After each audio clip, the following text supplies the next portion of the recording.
All right, I'm reviewing this matte top coat. This is a UV gel light top coat, so you need to have a light to use it. I usually use regular shiny top coats, and I was not sure, especially on a glitter polish, what matte would do, but I gotta say, I like it. It almost makes them look like velvet. This is a silver cat eye, but yeah, it almost makes it look like velvet compared.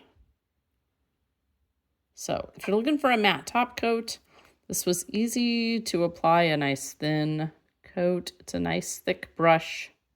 It does not look matte when you put it on. Like before it dries, it just looks shiny and you wonder, but as soon as it dries, you get this nice top coat. And over glitter, I really think it makes it look like velvet.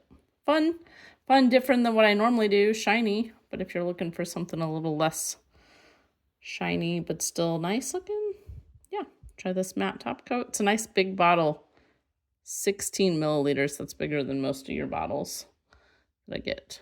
Hope this helps you know if it's something you want to buy. If you'd like to purchase it, there's a link in the description. We get a small commission and it would really help us out. Hey, my name's Chris, and with my wife Abby's help, we're on a quest to review literally everything. They tell me that I'm never gonna make it. They want me to do something that could make sense.